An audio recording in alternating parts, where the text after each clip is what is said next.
Good day to everyone. So our topic here is all about lie detection techniques. So this is one of your major subjects in criminology. So in this subject, detection technique, it is very important, okay, as a criminology or criminology student, criminologist, or anyone the knowledge of lie detection. So because this is very useful. Okay. So it is used in everyday situations, particularly to law enforcers, managers, and employers. Where telling the truth from a lie can help prevent you from being a victim of fraud, scams, and the other magic tricks. Okay? So in the application to criminal investigation, lalong-lalo na sa during interrogation in interview, so the victim, the suspect, and the witnesses present their perceptions on what transpired during the incident at a specific period of time and place. So sinasabi nila kung ano yung nangyari or kung ano yung nakita nila sa isang insidente. So each of them makes their own observation or gives a statement stained with lies. Kumbaga sinasabi nila yung kung ano yung kanilang perception but kung minsan meron ng halong kasinungalingan. Okay? For some personal reason. So in this particular situation, it becomes the investigators' concern to discover the truth from falsehood in the determination of facts, okay, concerning the crime under investigation. So para maging isang investigador, para maging isang epektibo, okay, ano yung kanyang gagamitin? Okay? So the investigator concern is to discover the truth from falsehood. Okay. So in determination of facts concerning the crime under investigation, so the investigator should employ, ito na yung kanyang gagamitin, the what we call common sense, experience, and the other one is human psychology to learn whether the person he is interviewing or interrogating is either giving him true information, okay, misleading or false statement, or is actually ignorant of the incident. Okay? So, ang mga investigador kung minsan kasi is nagre-rely lang sila sa external behavioral symptoms of lying. Okay? So, careful observation of the physical state of the subject as influenced by his emotional reaction to question has traditionally assisted to the research workers in gaining insight in determination of guilt. Okay, the knowledge or a trick on the role of the study. So it is a fact that some persons are expert liars. Ito yung iba sa atin kasi ay eksperto na sa pagsisinungaling. Okay? It is because they are not very much troubled when they tell a lie, or because they are capable of mastering the emotional disturbances, okay, produced by lying, and thus avoid a display of outward indication. Sanay na sanay ng mga yan. Okay? Kaya mahirap hulihin kung sino yung mga taong nagsisinungaling. So masasabi natin that the observation of outward symptoms in a subject, okay, are however sometimes unreliable for detecting deception. Okay, so they are at times consistent with the with a nation of mere nervousness, agitation, anger, okay, something like that, embarrassment, okay, and not necessarily indicating guilt, knowledge, or deceit. But at present, okay, there is an available scientific aid which has reasonable accuracy in the verification as to whether a suspect is being deceptive or truthful. Okay? Ano yung scientific aid na ginagamit natin ngayon? Okay? The scientific instrument called the polygraph. So the polygraph is an invaluable help in criminal investigation. Okay? So, in a statement of a spectator, the truth does not necessarily represent what really happened. So, on the other hand, the lies do not necessarily represent complete distortion of reality. Hence, it is necessary to define or identify what the truth is and what for the matter a lie. So, in this table, okay, dito sa table na to, okay, ito yung ginamit na definition ni Gordon and Fleischer.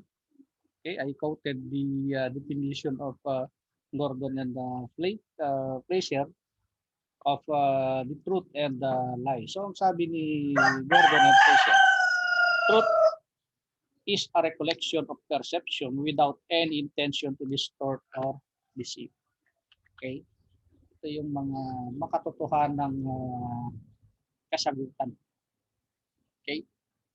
Without intention to make a falsehood statement. Okay? While the word lie is the deliberate communication or presentation of information to another, either verbally, written, or by gesture, with the deliberate intention to deceive and mislead someone who is requesting the truth. So Gordon and Fleischer said that what we perceive is what we consider to be reliable. Okay? Thus, if what person reported they believe to have materialized, though their perceptions were somewhat different. Okay? They were both telling the truth. So we could only find the inaccuracies in both representations if we know the ground truth, which is what in fact did take place. So conversely, without that, the statement of both persons would be considered true. So our perception of things, okay, affects our recollection of events. So there are internal and external factors that influence our perception. Ano yung mga nakaka-apekto sa mga perception natin, okay? So these are the factors that influence our perceptions, reasons why it differs from one perception with another. So unang-una dito is yung internal factors, okay? We have the age, weight, height, cultural background, acuity of the senses, preoccupation. So these are the internal factors, okay, that affects our recollection. And another one, the external factors. We have the location where we are standing, okay, things we were doing at the time of the incidents, ano yung ginagawa natin during the incidents, and the natural and other condition at the time of perception. Okay, so these are the external factors that may influence our perception. For example, dito sa natural and other conditions, umuulan, okay, o mahamog. Okay, nakita mo may nagbabaril pero hindi mo makita yung totoong nangyayari. Okay, this will affect or this will influence our perception. Okay. So I will go now to what we call polygraphy. So polygraphy is the other term used for polygraphy is in the American setting. They call the polygraphy as the psychophysiological detection of deception, or PDD examination. So polygraphy is the scientific method of detecting deception with the use Okay, or using a polygraph instrument. Ito yung baong pangalan ng lie detection. Okay, but the other term used for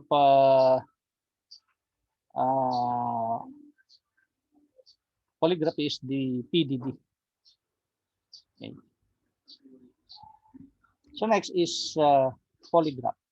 Okay, so polygraph simply means or the term polygraph simply means many writings. Okay. So the name refers to the manner in which selected physiological responses are simultaneously recorded.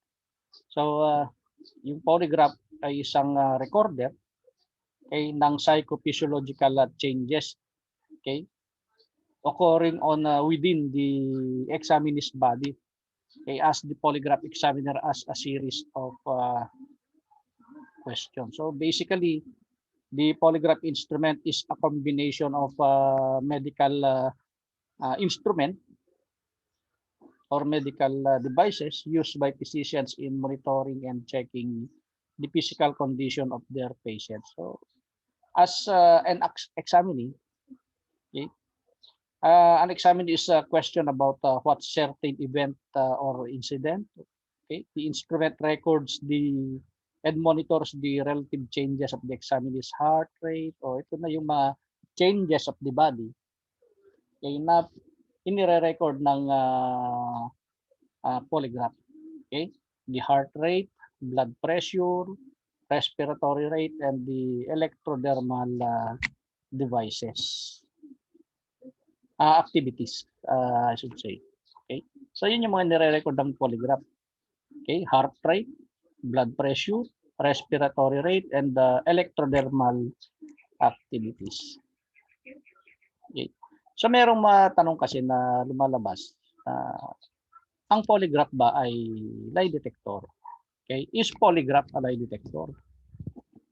Okay, so this is the popular name but misleading name, okay, of the polygraph.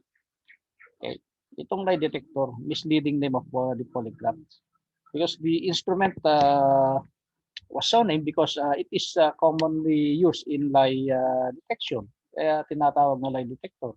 Okay, but it is a misleading name.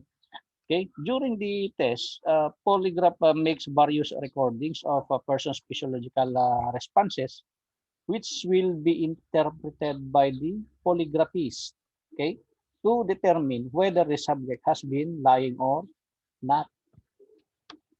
Okay, so consequently, the polygraph instrument does not detect lie itself. Hindi siya nakakapag-detect ng kasinungalingan yung polygraph, okay, but the examiner. Okay, yung examiner lang pwedeng magsabi kung yung isang tao ay nagsisinungaling or hindi. Okay, the polygraph only assists in the detecting persons lying and or truthfulness through its recorded physiological responses. Okay, so and also the other term, okay, the other term used is the what we call the truth verifier. Okay, polygraph in some instances also called the truth verifier. For in vast majority of the instances, the instrument verifies a person's truthfulness. Okay. So what are the concept of polygraph examination? Polygraph examination is used to test an individual for the purpose of detecting deception or verifying the truthfulness of his statement. Okay. Another concept is it is done by recording identifiable physiological reactions of the subject. So what are these physiological reactions of the subject, such as blood pressure, okay, blood pressure, pulse rate, respiration, and skin resistance. Okay, and it is based on the theory that a conscious mental effort on the part of a normal person to deceive causes involuntary physiological changes that is in effect a body's reaction to an imminent danger to its well-being. Siyempre naman kapag ikaw ay nagsisinungaling, meron at merong magbabago sa katawan natin, sa katawan ninyo. The heart rate, blood pressure, pinapawisan ka na. Okay? Yan yung mga tinatawag nating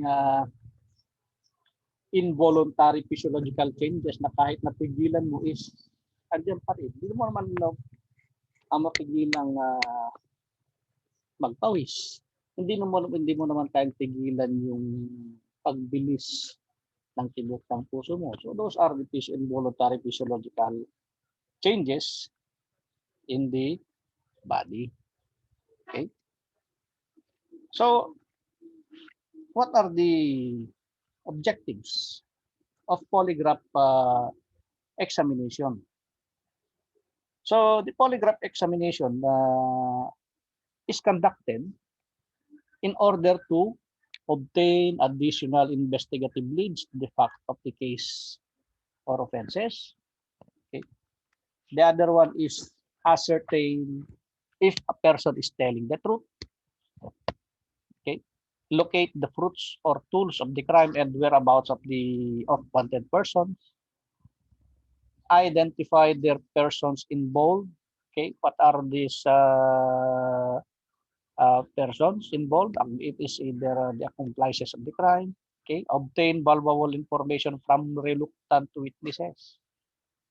Or eliminate the innocent suspect. So these are the objectives of polygraph examination. Kaya nga nagkakandak tayo ng polygraph examination para makakuha tayo ng karagdagang impormasyon, okay, about sa isang krimen or kung yung isang tao ay nagsasabi ng totoo or hindi. Okay? So what are the principal uses of polygraph examination? First is criminal investigation. So ang polygraph examination ginagamit natin sa criminal investigation. Okay, because the polygraph examination is an aid in investigating criminal incidents and issues. Okay, ano pa? Speeds up the process of investigation and eliminate innocent suspects. Okay. So another principal uses of polygraph examination is pre-employment screening, okay, of job applicants. Ginagamit ito, okay, sa kapag may mga gustong mag-apply ng trabaho sa isang company, pwedeng nilang gamitin yung polygraph examination. Okay? And the other one is the honesty test or yung tinatawag nating periodic test. Okay? Isang company. Okay. So, ito yung tandaan natin that in criminal investigation, okay, polygraph examination is optional. Okay? And the subject may refuse to take the test. Hindi mo kasi po pwedeng piliting undergo ng polygraph examination ang subject mo. Okay? If it involves criminal investigation. Okay? While in pre-employment screening of job applicants, it is mandatory. Okay? Bakit mandatory? Because it is a part of the requirements for hiring potential employees, okay, by some companies and the employment agencies. Yeah. Kasi kapag hindi ka naman nag-undergo ng polygraph examination, hindi ka matatanggap sa trabaho. But in criminal investigation, okay, it is an optional. Okay, so these are the principal uses of polygraph examination. Okay. So how about the significance of lie detection in criminal investigation? So what is the significance of lie detection? Okay. So in criminal investigation, the truth must be established, okay, to ensure proper prosecution of offender. And also, criminal investigators must exert all effort to determine lying, okay, not only on the part of the suspect, but as well as to everyone involved in the criminal act. Okay? Ano yung mga taong involved sa criminal act? Okay? the witnesses, victims, etc. These suspects. So those are the uh, persons involved in a criminal act. Okay. So this is the significance of lie detection in criminal investigation. Okay. What is lie? What is detection? When we say lie, this refers to either untruthful or falsehood statement or any act that deceives or creates false impression. Okay. So the word lie is also a synonymous to deceit, deception, or fabrication. Okay, marami kasi tayong iba't ibang pamamaraan para sinungaling. Okay? While detection, it refers to the act of detecting, okay, discovering, perceiving, finding, or uncovering something hidden or obscure. Okay? Detection, dinedetect mo kung ano man yung nakatago. Okay? So may mga katanungan kasi. Okay? Why do people lie? Bakit ang mga tao ay nagsisinungaling? Okay? What drives a person to lie is, number one, the fear of detection and possible exclusion by the offended community. Okay? He may feel that detection would cause embarrassment and on the part of crime suspect, okay, doon sa parte ng mga suspect, it is the fear of penalty and punishment. Kaya sila ay nagsisinungaling. Okay? Another one is lying as a defense mechanism. Okay? So sinabi natin na doon sa partang suspect is the fear of penalty and punishment. Okay? Thus placing their whole life at stake. So person's fear, anxieties, and apprehensions are channeled. Okay?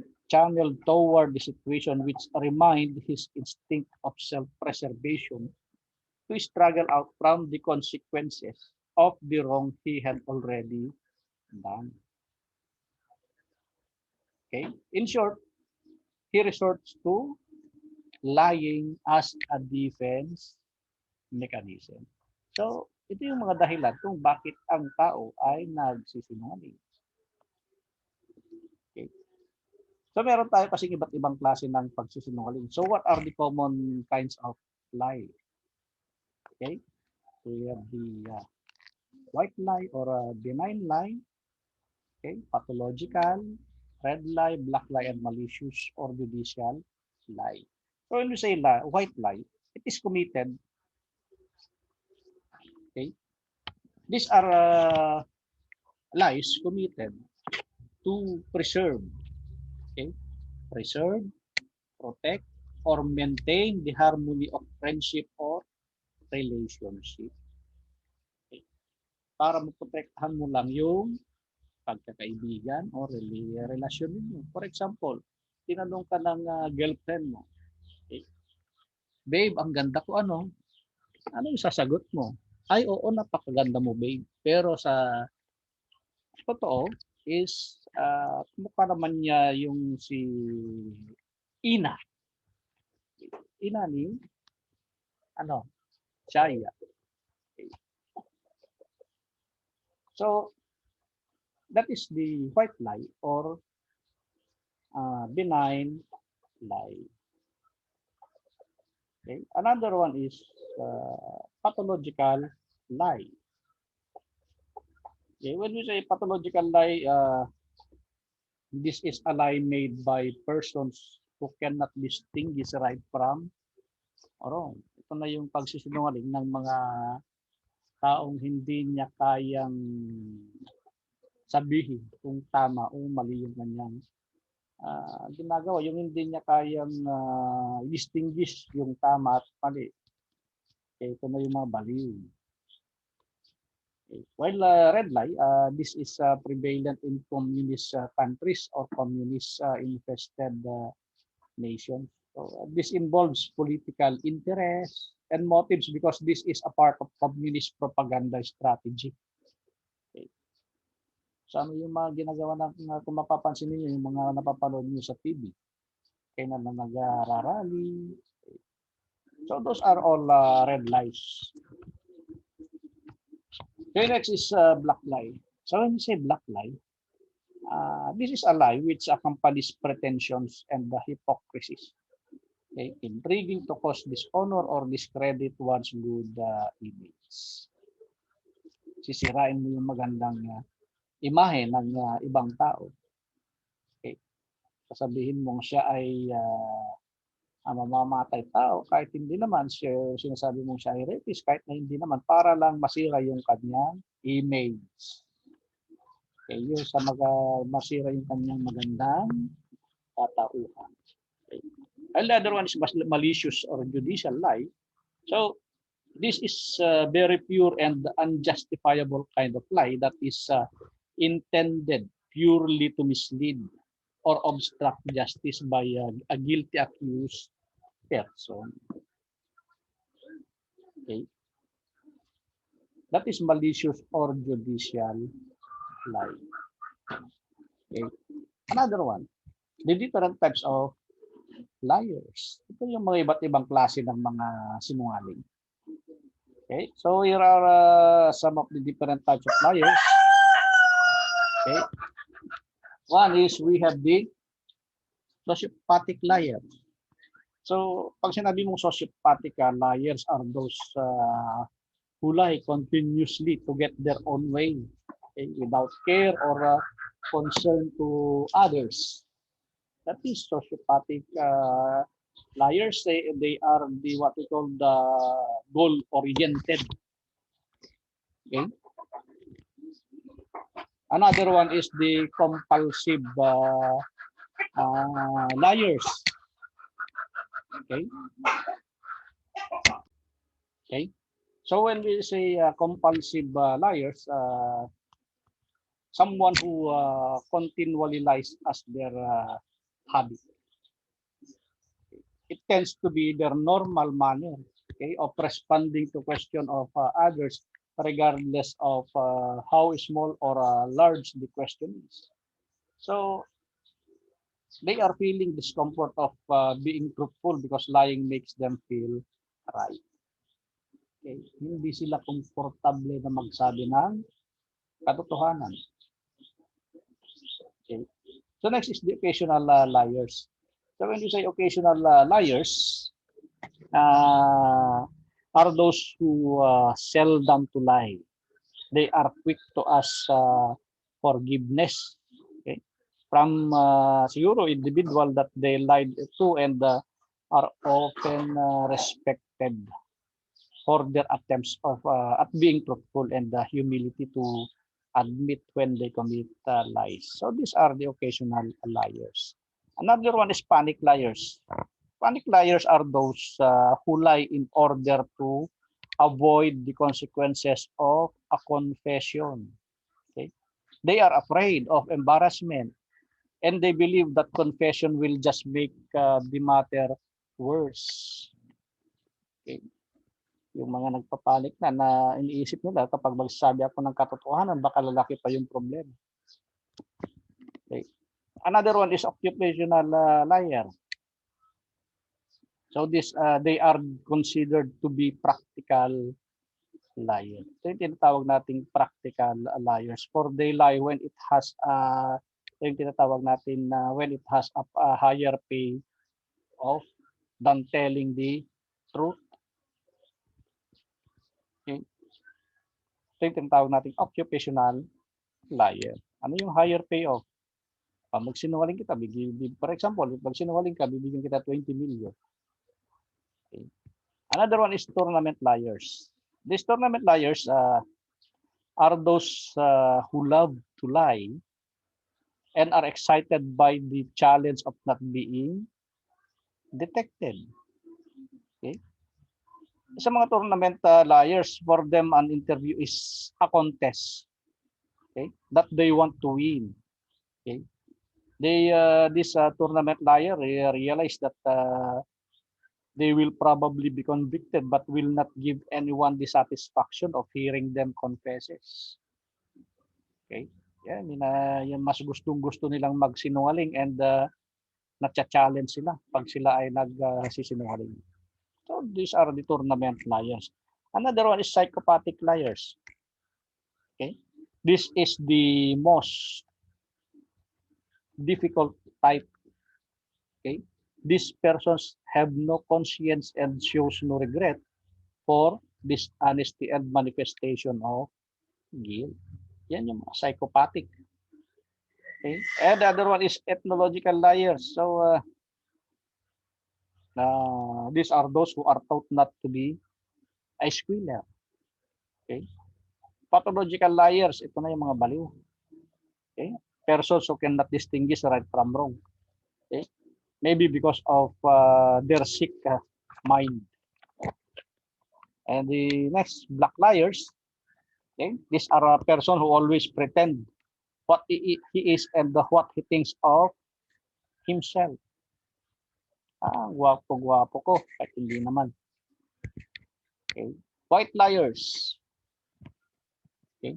These are those who don't usually think of themselves are true liars. Okay? They justify their lies as harmless and beneficial. Okay? Itong mga white liars na to, they sometimes tell only part of the truth. Hindi nila sinasabi yung buong katotohanan. Okay? And not suspected of lying at all. Ito yung white liars. Okay? So these are the different types of liars. Okay? So about the psychological theory of lying person. So, but first, may mga gumagamit ng mga law enforcement agencies around the world about the polygraph technology. Okay, yung sa Amerika ginagamit na nila yan. Okay, sa Japan, Canada, Lithuania, marami nang gumagamit ng polygraph examination. Okay? So the psychological theory of a lying person, okay, telling a lie is usually an emotional experience. Okay. The psychological theory, a conscious act of lying causes mind of a person which produces an emotion of fear or anxiety manifested by fluctuation in pulse rate, blood pressure, breathing, and perspiration. Yung mga taong nagsisinungaling, ito yung mga nagbabago sa kanyang katawan. The pulse rate, blood pressure, breathing, and perspiration. Okay. The physiologic fluctuation that come with the emotion are in nature automatic. Automatic na kasi yan, yung mga pulse rate na yan is hindi mo kayang tigilan ng mga yan. Okay. Self-regulating. Okay. And be unconscious control because they affect the functioning of the internal structure that prepare the body for emergency. Okay. Another one is the lying person fears detection causing physiological changes to take place in his body. Okay. Kapag ang isang tao ay nagsisinungaling at takot siyang ma-detect, okay, magkakaroon ng pagbabago sa kanyang katawan. Okay? Ano yung mga nagbabago sa kanyang katawan? Yung mga blood pressure, pulse rate, breathing, and perspiration. Okay? Because during the lie detection, there are physiological changes that will occur, okay, if the subject experience fear of detection. Okay. So a person tunes in that which indicates trouble or danger by having his sense organs and attention for a particular stimulus. Okay. And he tunes out that which is of lesser threat to his self-preservation or general well-being. Okay. Sa polygraph examination kasi, in a series of questions, Okay, during the polygraph test, the lying subject will tune in, okay, on the most intense relevant question. Okay, pag sinabi mo kasing relevant questions, these are questions in relation to the commission of an offense or in relation to the commission of a crime. Okay, and tune out on the control question and may not be materially affected by other relevant questions. But however, the truthful subject will direct his attention to the control question, wherein he consciously knows he is a deceptive and tune out the relevant ones. So this is the physiological theory of the lying person. Okay. So next is the role of autonomic nervous system, or the what we call ANS, in the polygraph examination. Because the autonomic nervous system, or the ANS, is the physiological effector in polygraph examination. It is responsible in regulating physiological mechanism that corrects the slightest deviation, okay, from a particular standard within a very fine limit. Okay, such as the sleeps, oxygenation of the blood, level of potassium, sodium, okay, ano pa, the calcium, magnesium, and all other essential chemicals, okay, other essential chemical substances that maintain the activity of all cell membranes are finely adjusted. Okay. So the ANS is found at the center. Okay. The ANS is found at the center of the brain, and its central controls are in the what we call hypothalamus. When we say hypothalamus, a group of nerve cells of the brain, okay, that reflexes. Okay? Those that we cannot control consciously, such as ano yung mga hindi natin nakokontrol sa ating sarili. Okay? Kagaya ng heartbeat. Okay? Ano pa? Pulse rate. And also the increase and decrease in blood pressure. Okay? Ano pa? And the expansion and constriction of arteries. Ano yung arteries? Yung mga ugat. Okay? Are governed by the autonomic nervous system. Okay? So consequently, when one of our senses detects a threat to our well-being, okay, kapag ang isa sa mga senses natin, na yung mga senses ninyo, sense of hearing, ano pa, sense of seeing, yan, yung mga senses natin. Okay, kapag nakadetect siya ng threat, okay, it sends a signal to the autonomic nervous system, which activate, okay, its sympathetic division regardless whether threat is physical or psychological. Okay, because we have two division of the autonomic nervous system. We have the parasympathetic and we have the sympathetic. Okay, in the polygraph testing, the receptor is the ear of the subject, which receive, okay, the threatening question or stimulus from the polygraphist. Kasi nga naman, lahat ng naririnig mo, pumapasok dyan sa tenga. Okay? So in polygraph testing, the receptor is the ear. Okay? Yung mga stimulus na yun, yung mga question na yan. Okay? This is transmitted, these questions or stimulus is transmitted from the ears, okay, via sensory neurons, okay, into the brain where the hypothalamus analyzes. Yung hypothalamus ang nag-analyze. Okay? Siya yung nag-evaluate and resolve what particular that particular question. Okay? It makes a decision for the subject as to whether it is threatening situation or not. Kapag narinig niya yung question na yun. Okay? Pero if affirmative, the hypothalamus immediately activates the sympathetic subdivision, okay, of the autonomic nervous system. Okay? So kapag kinabahan ka na, yung sympathetic division, the sympathetic system is activated. Okay? It immediately prepares the body for the fight or flight mechanism. Okay? So the fight or flight mechanism is the most it is most active in times of stress. Okay? It increases alertness, stimulates tissues, and prepares the body for quick response to usual situations. So remember this, guys. The sympathetic nervous system is the fight or flight mechanism. Okay.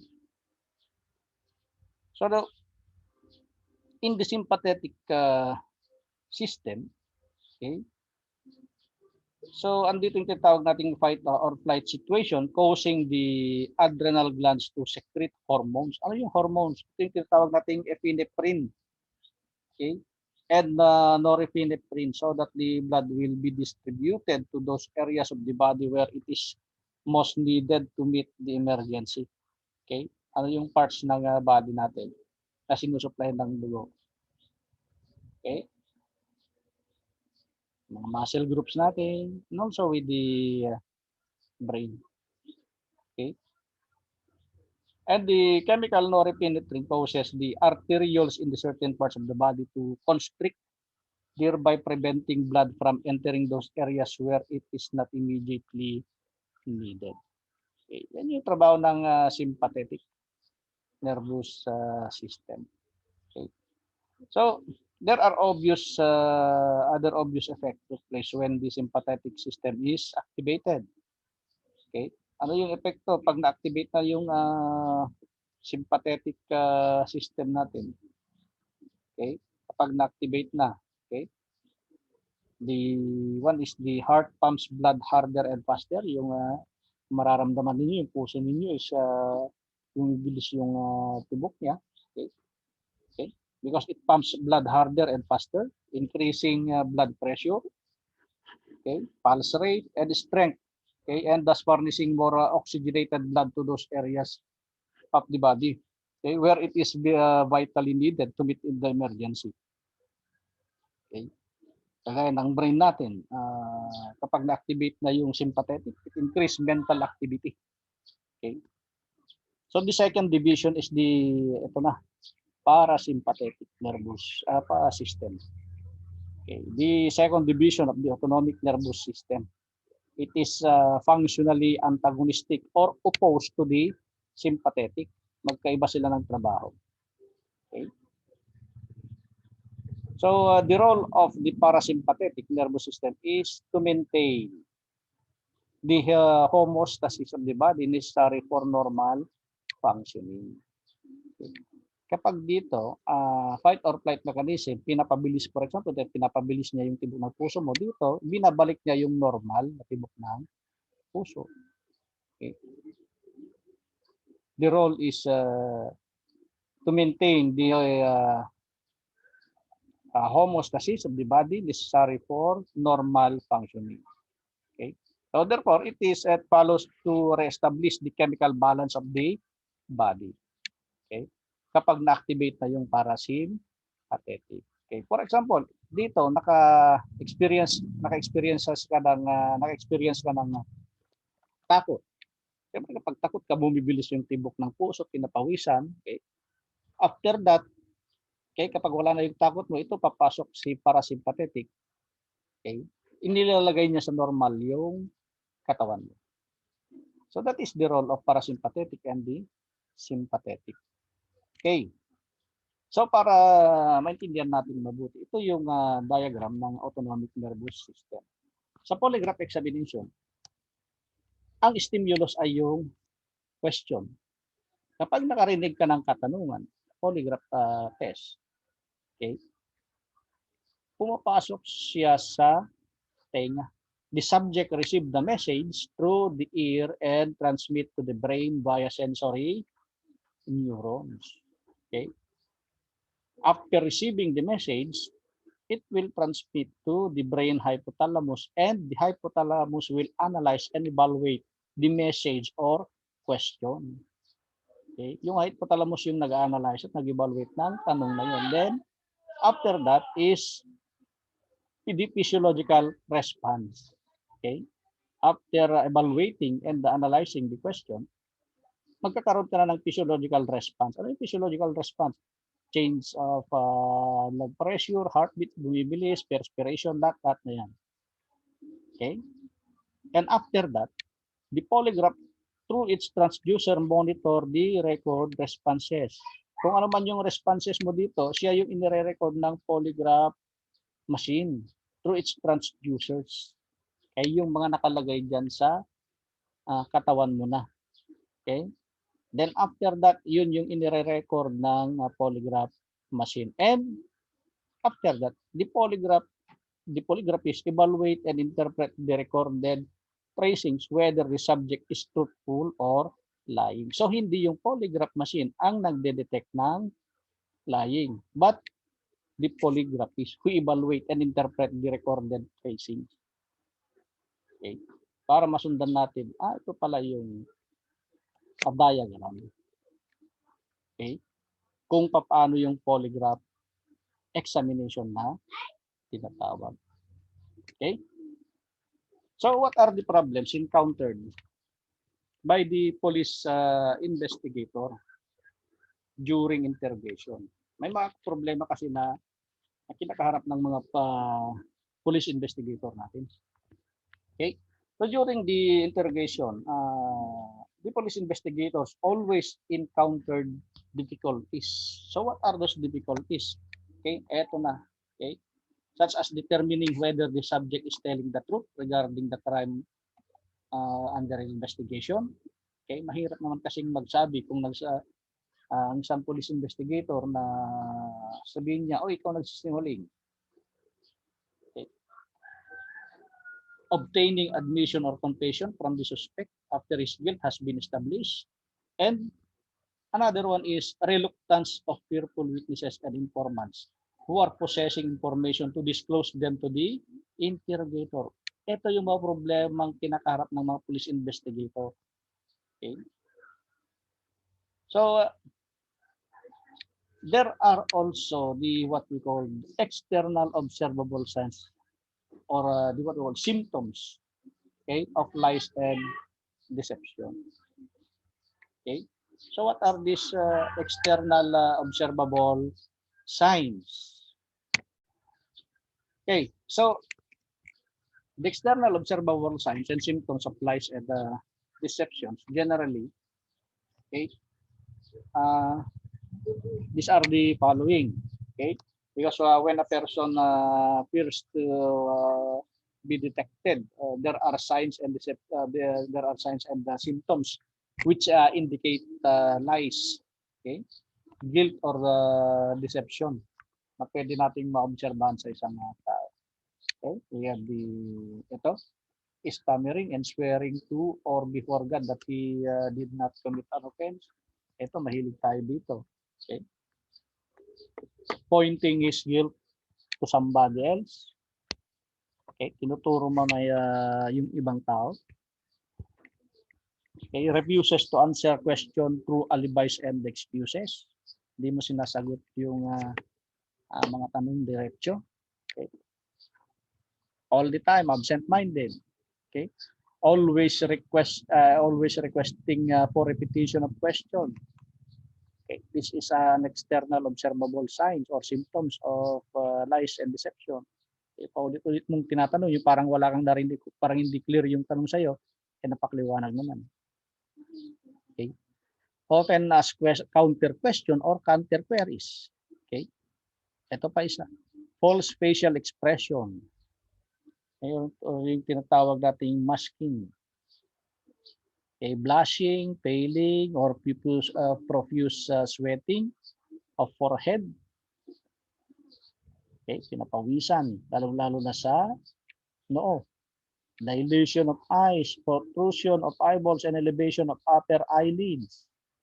Okay, yung ganito. Okay. Ano pa? Squinting of eyes. Okay. Squinting of eyes, you are showing envy or distrust. Okay, parang inihirapan. Twitching the lips and or excessive winking of eyes. Okay, ano pa? Marami.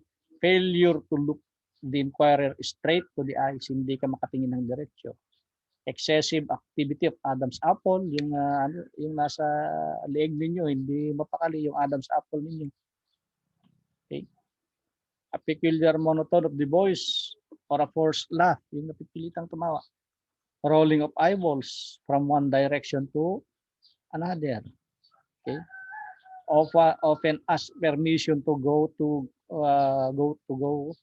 comfort room, and other fidgeting, tapping, drumming of fingers on the chairs or the other surfaces, swinging the legs or one leg over the another, unnecessary movement of heads and feet. What are these unnecessary movements? Scratching, nail biting, thumb or finger sucking, okay. Pulsation of artery in the neck, yung malaking ugat dyan sa leeg ninyo, okay, bumibilis yung kanyang pagpitik, okay. Incoherence, trembling, and sweating of the whole body. Okay. So these are the external observable signs and symptoms of lies and deception. Okay. I will go to the categories of nonverbal behavior. Okay. So when you say categories of nonverbal, these are the emblems, illustrators, and adapters. When we say emblems, these are non-verbal behavior that expresses the entire communication. No spoken words are necessary. Okay. For example, eto, kapag kayo na pumapara ng sasakyan, tinaas mo lang yung kamay mo, alam na ng driver na ikaw ay gustong sumakay sa kanya sasakyan. Okay, that is an emblem. While the illustrators, these are non-behaviors which assist the listener better understand the verbal behavior. Okay, for example, banging on the table by a person with his fist as he speaks angrily. Yung mga nagagalit na mga tao. Okay. Okay, these are illustrators. Okay.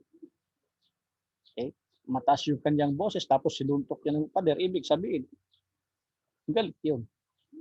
Okay? And adapters, these are nonverbal behaviors that serve no purpose in helping the verbal communications and often detract from it. Okay?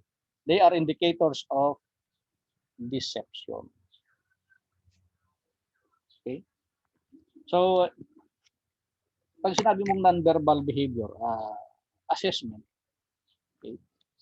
The nonverbal behavior assessment is the observation of the subject behavioral responses linked with his verbal utterances.